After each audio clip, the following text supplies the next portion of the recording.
Hello friends, आज हम आपको आसानी मैया की कहानी बताएंगे जो इस प्रकार से है। एक गांव में एक सास और बहू रहती थी। बहू अपनी सास पर बहुत गुस्सा करती थी क्योंकि सास बूढ़ी होने के कारण कोई काम नहीं कर पाती थी। सास और बहू मने रोज कलह होती थी। बहू हमेशा सास को ताने देते हुए कहती थी, अम्मा आपसे कोई काम नहीं होता है, दिन भर घर में बेकार ही बैठी रहती हो। बहू के ताने सुनकर लाचार सास कोई जवाब नहीं दे पाती थी। एक दिन बहू ने कहा, अम्मा आप दिन भर खाली नहीं बैठी रह सकती हो, आपको घर का कुछ काम तो करना ही पड़ेगा। सास ने कहा, बहू इस उम्र में मैं क्या काम करूंगी और कहाँ काम के लिए जाऊंगी। तुम अगर मुझे रोटी नहीं दोगी तो मेरा क्या होगा। इस पर बहू ने कहा, अम्मा आप रोज सुबह पूरे गांव में दूध बेचाया करो, 1 महीना पूरा होने पर मैं आपसे हिसाब लूंगी। बेचारी सास दुखी मन से मजबूरीवश गांव में दूध बेचने के लिए तैयार हो गई।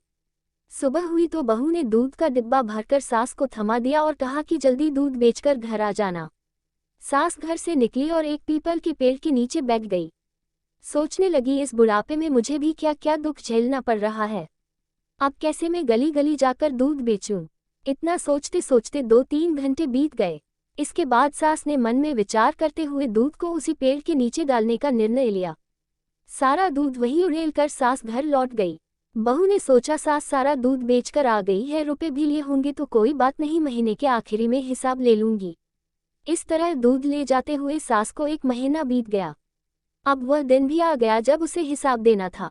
वह दूध लेकर गई और पेड़ के नीचे बैठकर रोने लगी और कहने लगी, अब मैं क्या करूं, आज बहू को दूध का हिसाब कैसे दूंगी। दूध तो मैंने बेचा ही नहीं तो रुपया कहाँ से लाऊंगी। वहां से गुजर रही अफसान मैया ने बुढ़िया के रोने की आवाज सुनी। मैया बुढ़िया के पास पहुंची और रोने का कारण पूछा। बुढ़िया ने मैया से कहा, मेरी बहू मेरे साथ अच्छा व्यवहार नहीं करती है। मुझे कहती है कि घर में कुछ काम किया करो और रोज मुझे पूरे गांव के लिए दूध बेचने को दे देती है। मुझसे ठीक से चला भी नहीं जाता, घुटने दर्द करते हैं। इसलिए मैं रोज दूध इस पीपल के पेड़ के नीचे डाल देती थी और बहू से कह देती थी कि सारा दूध बेच दिया। आज मुझे बहू को महीने भर के दूध का हिसाब देना है। मैंने हिसाब नहीं दिया तो वह मुझे घर से निकाल देगी। औसान माता को बुढ़िया पर दया आ गई। माता ने बुढ़िया से कहा कि आज पीपल के जितने भी सूखे पत्ते गिरे हुए हैं उन्हें अपने आंचल में भर लो। घर जाकर इन पत्तों को अपनी बहू के आंचल में डाल देना। इस पर बुढ़िया ने आश्चर्य से औसान माता से पूछा, अरे क्या इससे मेरा दुख दूर हो जाएगा। माता ने कहा, हाँ जरूर हो जाएगा, और जब दुख दूर हो जाए तो औसान माता की पूजा करना मत भूलना। बुढ़िया ने औसान मैया की बातें सुनकर आंचल में पीपल के सूखे पत्ते समेटकर अपने घर लौट गई। सास जैसे ही भरे आंचल के साथ घर पहुंची, बहू अत्यधिक खुश हो गई। बहू ने पूछा, क्या बात है अम्मा, आज तो आप पूरा हिसाब लेकर आई हो, बहुत सारा पैसा रुपया मिला है आपको। सास बोली, हाँ बेटा ऐसा ही समझो, तुम अपना आंचल फैलाओ, मैं उसमें सब डाल देती हूँ। बहू ने अपना आंचल फैला दिया, लेकिन ये क्या, उसका आंचल तो रुपयों और जेवरों से भरा हुआ था। बुढ़िया को भी समझ आ गया कि यह सब औसान मैया की कृपा है। बहू सास से जोर देकर पूछने लगी कि उसे इतना धन कैसे मिला। सास सीधी सरल महिला थी, उसने बहू को सारी कहानी सुना दी। लालची बहू ने सास से कहा कि मैं भी वैसा ही करूंगी जैसा आपने किया है। हो सकता है औसान मैया मुझे भी इसी तरह बहुत सारा धन दे दे। बहू भी अब रोज दूध लेकर जाती और पीपल के पेड़ के नीचे चढ़ा कर आती। महीने के आखिरी दिन बहू पेड़ के नीचे दूध चढ़ा कर रोने लगी।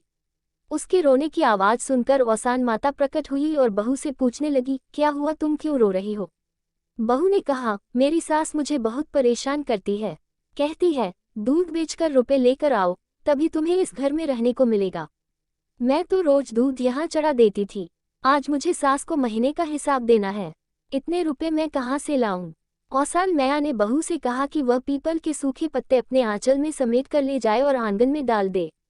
बहू ने खुशी खुशी ढेर सारे सूखे पत्ते अपने आंचल में भर लिए। लेकिन ये क्या, जैसे ही बहू ने सूखे पत्ते आंगन में डाले वे सब सांप बिच्छू में बदल गए और उसे काटने दौड़ पड़े। घबराकर वह औसान माता के पास गई तो मैया ने कहा कि तूने अपनी बूढ़ी सास के साथ बहुत गलत व्यवहार किया है। उसे तूने 2 रोटी के लिए भी तरसा दिया था, इसलिए तेरे साथ यह घटना हुई है। बहू औसान माता के चरणों में गिरकर माफी मांगने लगी। माँ को भी दया आ गई और उन्होंने बहू को क्षमा कर दिया। माता ने बहू से कहा कि अपनी सास को माँ समान मानकर उनकी खूब सेवा करो, घर में आपस में मिलकर रहो। गुरुवार को औसान माता की पूजा आरती करो, मैया की कथा सुनो, इससे तुम्हारे घर में धन दौलत और सुख की कोई कमी नहीं रहेगी। बहू ने घर जाकर सास से माफी मांगी। इसके बाद दोनों खुशी खुशी घर में रहने लगे। गुरुवार को उन्होंने पूरे विधि विधान से माता का आह्वान कर उनकी पूजन की। जिस प्रकार औसान माता आपने बूढ़ी सास को सहारा दिया और घर में सुख, शांति, समृद्धि दी, वैसे ही हम सब पर अपनी कृपा बनाए रखना। औसान मैया की जय।